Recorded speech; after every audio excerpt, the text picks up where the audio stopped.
tayo ng mga tester na naputol, no? Yan. So, may naputol akong mga tester dito.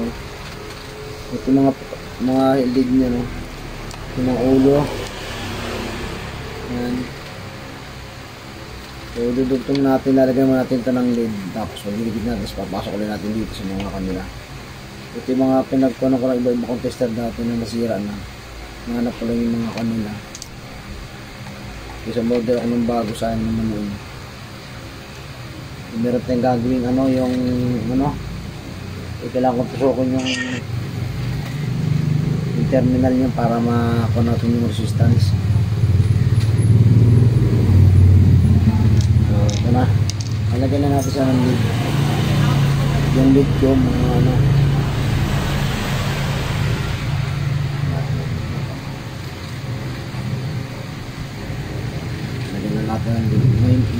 hindi ko na ito doon sa hindi lang ko dati ng mga motor ng washing, hindi lang sa akin ang lead na ito, sayang naman, kaya ito lang gamitin natin naman.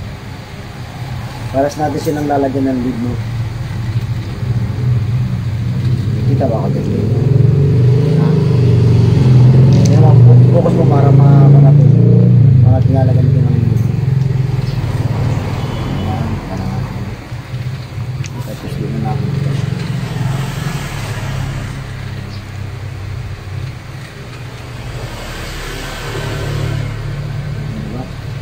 Idol, no? So pagpasensyahan nyo na hindi tayo masyado magaling pa sa mga paginang-hinang. So dahil bago pa lang din tayo technician, nag-aaral lang din tayo sa sa base of experience at saka mga tutorial na napapanood natin. So may kaya ako ginawa yung analog na yan, mga idol, kasi matibay. Napaka-importante ng analog tester sa sa pagtutusok ng mga troubleshoot ng mga bagay-bagay na i-repair yung bagay. Kasi magre-repair kasi ako diyan ng ice crusher. So din nila sa akin walang power yan, kaya aalamin ko pumutok daw yung cord, kaya hindi magamit ng may-ari. So, kaya pinilit ko namang i-repair yung analog tester ko para kahit na sa mga terminal sa mga switch at sa connection ng mga si dalawang switch diyan eh. So, para ma-test ko kung nasaan, kung alin ang may mga resistance, ako lang resistance, para madali ko matukoy kung saan ko siya i-repair. So yan lang mga idol, no? Kaya pagpasensya nyo, sana makatulong tayo sa mga bago dyan, no? Sa makapulutang aral natin. So marami pa tayong i-upload mga idol, mga about sa pagtitechnician, welder, carpenter, mason. So hindi ka makasubscribe sa channel natin mga idol, no? Marami pang iba, hindi lang pati pintor. Halos lahat ng trabaho ginagawa natin, aral na natin.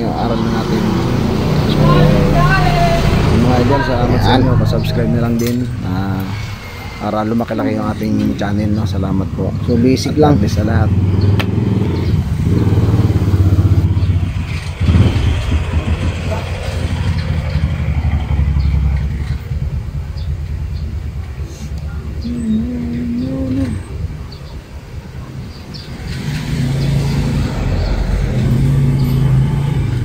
Gumugulong mga idol.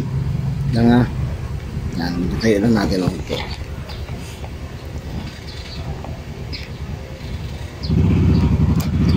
Laglag. Oh. Ipit lang natin siya sa lang din. Ipit ko lang dito. Kasi hindi naipit siya dito.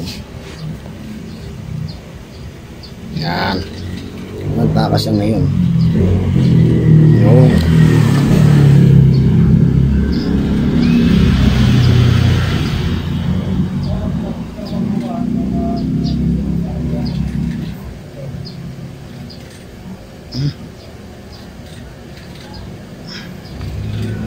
Tumayo.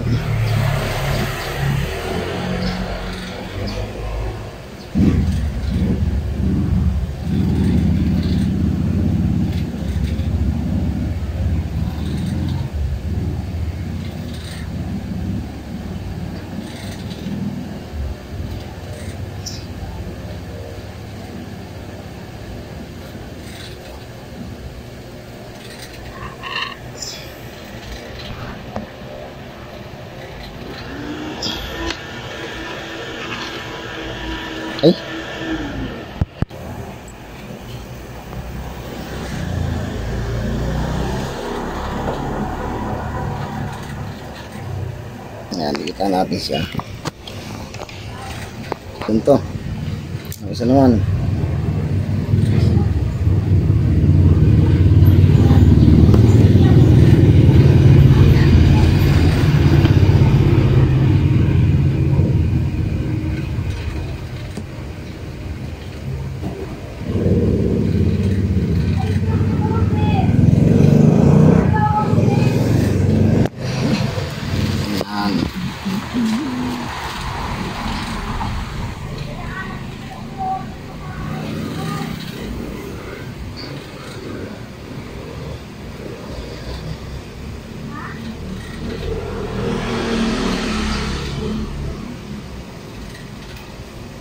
Okay. Ano lang mga idol. So, kakabit ko yung lead. Pasok lang natin ulit yan dito. Yan, ganyan. Oh, ha? Lang. Sumubra masyado, ano. Pasok natin. Yan. Yan.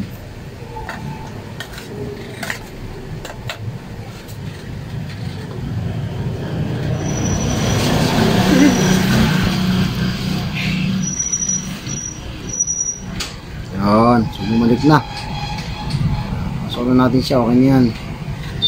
Tapos, isa naman ito. Ganun din.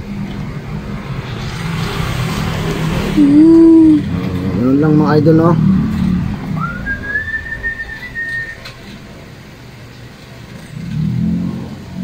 Teka lang. Parang ano ah. Parang kailangan yata siyang ano. Ano ba? Wala, sumubra dito. Hindi nasisiksik mabuti.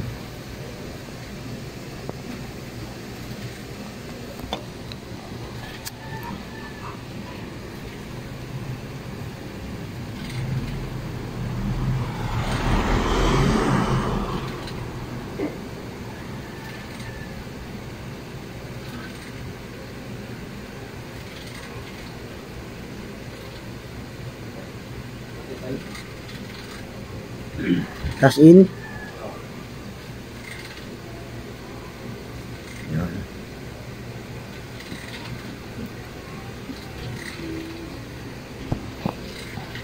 Cash in doon.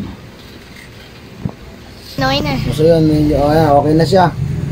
So pisisiksik na lang yung ano, ng ganyan, no. Hindi malaki yung ano, okay niyan, basta hindi siya maano.